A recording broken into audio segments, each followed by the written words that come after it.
I'm Lee with Augusta Lawn Care of Whatcom County. This is Liz, you've probably already met her. I'm the office manager here at the local Whatcom County Augusta, and Liz is the operations manager and facilitator of communication. So today what we wanted to show you is an idea that kind of Mike and I had put together, and Liz is here to offer questions and other insights of her 5+ years being in an office manager and operations manager role. And this was something Mike and I were spitballing a couple weeks ago. And essentially it's a double-sided funnel that accounts for the degree for error. So one thing that we preach here at Augusta is simplifying our services. So I want to label these funnels first, and we'll go through what simplifying your services will do for your company. So this funnel here, right, this open end, if we're moving from left to right, this is going to be your leads. So we'll just label that here. So your leads come in all through this funnel. That's however you market. That's, Facebook, that's Google, that's cold calling, that's door hangers, whatever it may be. This is your leads. So this is going to be a company that accepts a lot of those leads, and this is going to be a company that has more simplified services. So we're still going to get the same amount of leads. So I'll just do this purple there. So that's also leads. And then here, somewhere along this area, is going to be your estimator. And your estimator, essentially, the old analogy that Mike and I used is called throttling. The estimator throttles how that business comes into your company. If it's a picky client, if it's something you don't want to do, if it's someone you don't want to work with, or they complain about other services, or that the job's never the way they want it, your estimator kind of throttles that here. So he's a little bit farther down the funnel. We'll accept anyone's email, anyone's number. We want them in our database. We want to send them emails. We want to send them newsletters. So this is the estimator, and he's right here. So you're saying he's like in the position of power to say we definitely don't want this person, or this would be a great client. Exactly. So, and if you're training your estimator on a simplified service model like we are, he already knows that we only offer, say, that amount of services. So this middle area is your services offered. And then here, so much smaller, gotta put it in. So that's your services offered, right? So you get to this point, you get all your leads come in, your estimator goes out, meets with them, does a drive-by, whatever it may be. Then it goes into the funnel where this line, and I'll do this one in red so you can see it a little bit cleaner, this is where the job gets accepted, right? So this company accepts a lot of different jobs, right? They do hardscaping, they do irrigation, they do tree trimming, they do pruning, they do hyper-specialized flowers and plantings, things like that. They have a larger amount of services that are offered. Here we have a company that has more simplified services. Maybe it's just mowing, maybe it's just simple trimming, and maybe it's some very, very basic hardscaping. So this is the point where those jobs get accepted. Now, as those jobs funnel through, what may happen is the exit point, which is the degree for error. So the reason that these are both also the same degree is because, like Mike likes to say, it's just humanity, right? There's human error, there's preferences, there's things that people like, don't like, right? So these are technically still going to be the same. However, if you were to put, say we get 100 leads here and 100 leads here, and we put, say we convert 50%, so we put 50 balls into this funnel and we put 50 balls into this funnel. Those 50 balls are going to come out in all these directions because the middle is so much wider. Now, if you had 50 balls coming out of this one, it's tighter, and they're all going to be going this way, right? Are these all mows and projects and that would be everything. Every job? Everything you offer. So your degree for error becomes greater because you're accepting more jobs that you aren't necessarily used to, right? You have projects that you don't do all the time. Maybe you do hardscape work and you do irrigation and someone asks for a fountain.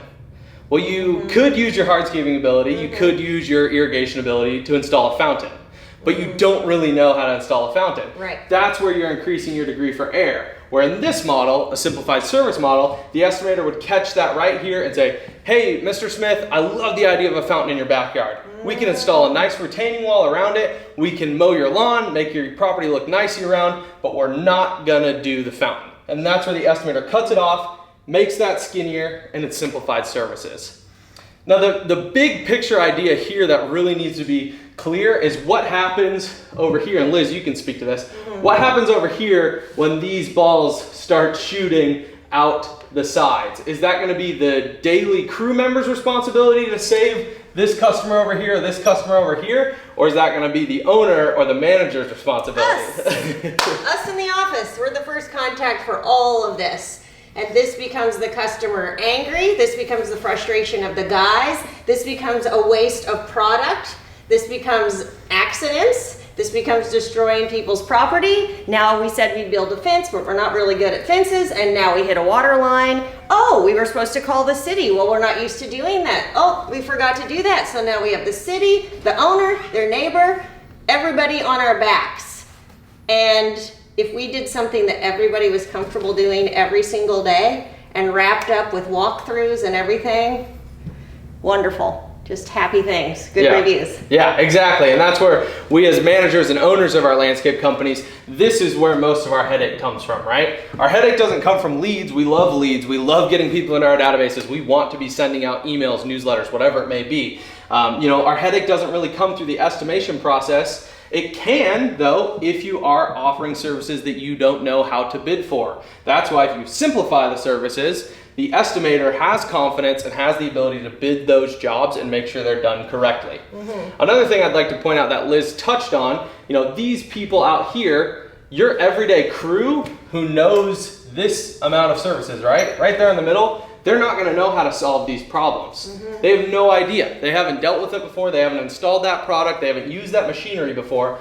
However, here, if we're doing only these services, 90% of our crew can solve a problem that happens in that small area of degree for air. So you're saying then you're not dependent on one guy who, oh no, we can't get this job because so-and-so doesn't do it. Right. And what if they're sick? Exactly. Yeah. So these little things that always fall on the owner, if you simplify your services and you train your crew to know how to do these services, become masters of those few services you offer, that degree for error is smaller, and it also allows them to take more ownership and gives them the ability to solve those problems, right? Whereas an owner, these problems out here, no one knows how to solve except for you, right? You've been doing it for 10, 15, 20 years, whatever it may be. But if you have a guy who's been with you for 2 years, he can solve most of these problems here. He can solve a mowing issue. He can solve a small crack in a paver job, right? He can solve those very basic, simple things if you simplify your services.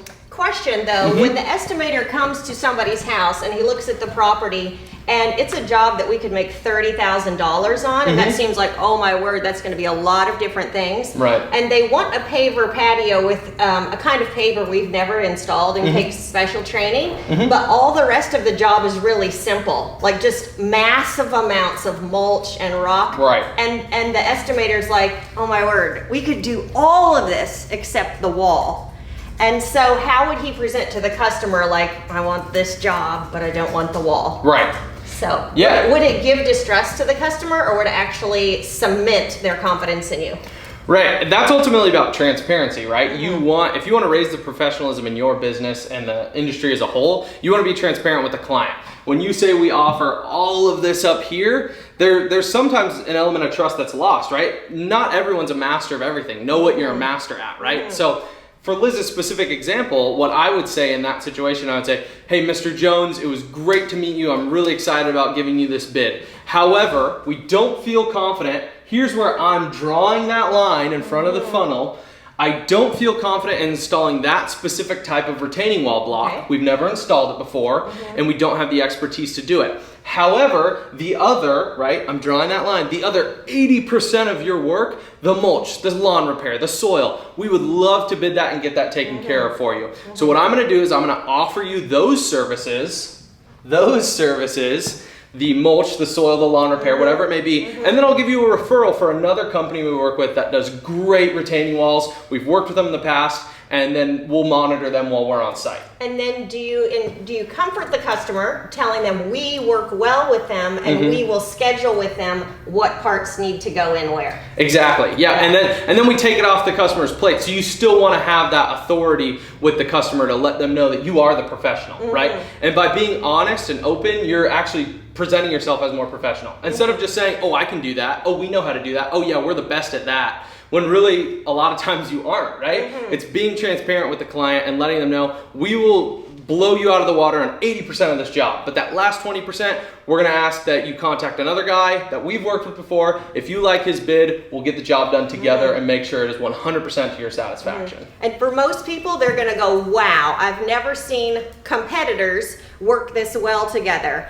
Because most of the time they will have gotten a bid from somebody else and they'll go, oh, Augusta does this really bad. I have to come and fix Augusta's work all the time. And then you come on and you have nothing negative to say about any company. Even if they're not a good company, you're just saying what we offer, everything that's good. And they're like, wow, they are a united front to all of the community. I have one more question. Yeah. So most people in our industry are just starting out. They're all gung-ho for the big jobs, right? Especially if they've had training in the area. Yeah. And you love hardscape and you love walls and you love paver patios, but you really don't have guys that have a lot of skill for that. And you know you kind of need to cut them out, but that's what kind of fuels your passion. That's what you love to do. It is very hard then for the estimator to, I don't mean this derogatory, but to dumb it down enough for the crew to do. And so can you speak to that and your own struggles with that? Like, it's so tempting when you're there because you're like, I know I could do this wall, but that's not your position anymore. Right. Yeah, to speak to that, I kind of grew up in Augusta in the last 3 years where we were doing kind of a rapid expansion, right? We were selling turf jobs, we were selling retaining walls, we were selling boulder walls. And we just figured it out. Anything we did, myself, Mike, and other project managers, we'd put our heads together and we'd figure it out. And it was hard to reduce that service, but you really have to think about the bigger picture, right?